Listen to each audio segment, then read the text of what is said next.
disent les Afro-Américains, quand même, ont des liens très, très profonds avec le continent africain. Donc, bien entendu, les dirigeants africains sont attendus également sur ce terrain, bon, d'autant plus que, comme le caricaturent certains, ils ont été Charlie, mais cette fois-ci, ils ne sont pas Floyd. On se pose certaines questions par rapport à ça. Pourquoi l'attitude des dirigeants africains? Quoique, bon, l'Union africaine avec Mohamed Faki, et ils ont condamné ça, mais on n'a pas entendu ni Alassane Ouattara, ni Macky Sall, ou bien Ali Bongo, ou bien d'autres et d'autres. C'est-à-dire qu'ils devaient prendre position par rapport aux afro-descendants. C'est une crise globale.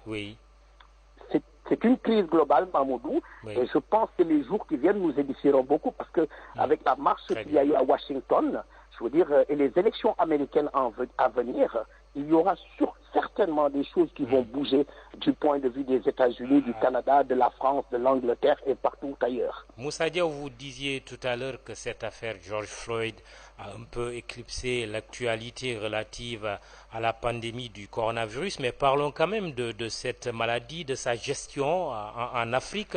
On est loin de la catastrophe annoncée, hein, il faut le dire quand même, pour le continent africain.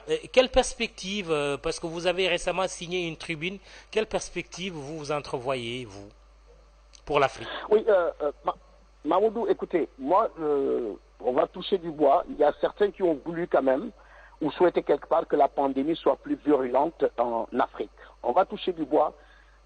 Nous n'avons pas la crise sanitaire qu'on nous prédisait, mais nous avons une crise économique. Et ça, il faut le dire. Il n'y a pas beaucoup de morts comme l'OMS ou certains le prédisaient pour le continent africain. Touchons du bois pour le moment et continuons les mesures barrières.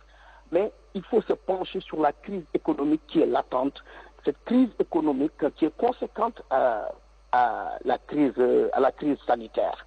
L'Afrique a eu beaucoup de ressources dans le temps par rapport à l'Ebola, par rapport au paludisme. Donc l'Afrique a ses ressorts pour faire face à ces types de maladies. Mais qu'est-ce qui est latent? Ce qui est latent, c'est la crise économique.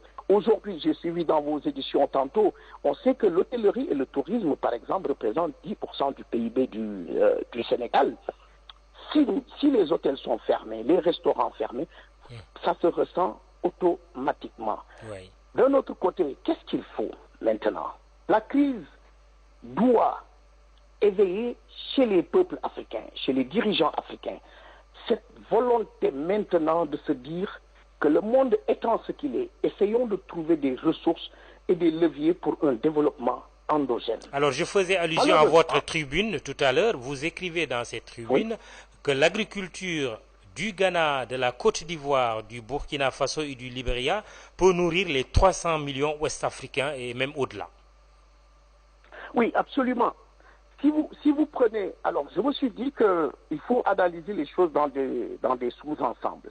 Le Ghana, la Côte d'Ivoire, le Burkina Faso et le Libéria, c'est des pays agricoles. Si ces pays développaient dans une sorte de confédération une politique agricole commune, ces pays pourraient nourrir plus de 300 millions d'Ouest-Africains. Il suffit d'une volonté politique, que les États africains ne se mettent pas à attendre de l'extérieur des solutions à leurs problèmes, mais il faut trouver ces solutions en interne, des solutions domestiques pour qu'une agriculture intégrée entre ces 4 pays que je viens de citer, ça fait 80 millions de personnes, mais ils peuvent nourrir 300 millions de personnes. Alors, c'est ce genre de réflexion que nous devons avoir en Afrique. La pandémie doit réveiller en nous, cette volonté de se dire, ok, nous sommes des Africains, nous sommes liés par les territoires, par l'histoire et tout, nous sommes de petits pays. Face à des géants, nous ne pouvons rien faire, mais quand on se met ensemble, nous pouvons faire face.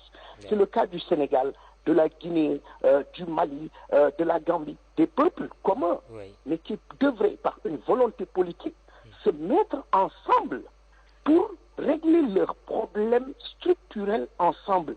Il ne faut pas attendre que la France vienne régler le problème du Sénégal ou du Mali. Non, aucun pays ne réglera le problème d'un autre. C'est à nous-mêmes, Africains, de prendre en charge proprement notre économie, d'arriver à la souveraineté économique de l'Afrique. Moussa Diaw, on va terminer cette entrevue. Oui. Oui, Oui, allez-y. on va terminer rapidement cet entretien pour parler d'un autre sujet, mais tout ça semble lié au fond. Du CFA à l'éco, pour parler de la question monétaire, la révolution aura-t-elle lieu de votre point de vue et vous en profiterez pour nous parler de votre mouvement Préférence nationale? Oui, Mamoudou, la révolution, elle aura forcément lieu. Le CFA est une aberration parce que la monnaie est un instrument de souveraineté nationale. On ne peut pas, c'est comme l'armée. On ne peut pas confier sa souveraineté à un autre pays. Donc le CFA a toujours été une aberration coloniale. Aujourd'hui, elle disparaît, ou du moins, il disparaît au profit de l'écho. Mais quel écho? L'écho de Macron et de Ouattara. Ce n'est pas l'attente des peuples africains. Vous savez, à travers le continent africain, de plus en plus, il y a une conscientisation vis-à-vis de cette monnaie. 15 pays qui donnent toute leur économie, toute leur souveraineté à un seul pays, ceci est appelé à disparaître. Bon, bien entendu, aujourd'hui, on nous parle de l'écho, mais la version Ouattara et Macron, c'est-à-dire la version française, avec quelques réformettes, non, il faudrait appeler très rapidement à dépasser l'écho français pour arriver à un écho ouest-africain piloté par la CEDEAO et l'UEMOA. Pourquoi Nous nous inscrivons toujours dans ça, et c'est pourquoi, effectivement, ça me permet de parler tout de suite. Pourquoi votre mouvement Préférence nationale? Ben oui, parce que la préférence nationale est une souveraineté économique. La préférence nationale, elle mène à la souveraineté économique. C'est quelque chose que tous les grands pays du monde pratiquent, mais sans le dire ainsi par le nom. Il y a plusieurs exemples qu'on peut donner.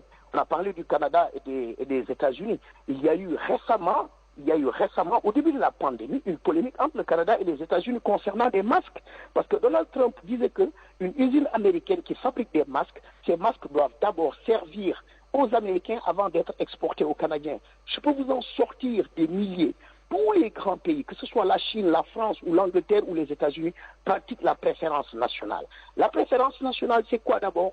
C'est de se dire, OK, quand nous avons des ressources en interne, en tant que Sénégalais, faisons profiter aux entreprises sénégalaises d'abord avec ces ressources pour constituer une économie qui ne soit pas extravertie. Parce que notre économie... Mais tout en ne signifiant pas le rejet de l'étranger aussi, non? Non, c'est pas le rejet, non. Les deux peuvent être conciliés. Non, c'est très conciliable. Écoutez, si vous avez, par exemple, l'école politique de Thiès, excusez-moi, vous avez l'école politique de Thiès, vous avez l'ESP de Dakar, vous voulez construire des lampadaires solaires, mais pourquoi confier ça, bon Dieu, à une entreprise, une jeune entreprise française, un marché de 57 milliards, quand on sait qu'on pouvait développer entre l'ESP et l'EPT, comment dirais-je, une industrie sur ces lampadaires solaires. Moussa Diaw, merci. Oui, très bien. Je pense qu'on a compris le fond de votre pensée. On est rattrapé par le temps. Moussa Diaw, je rappelle que vous êtes membre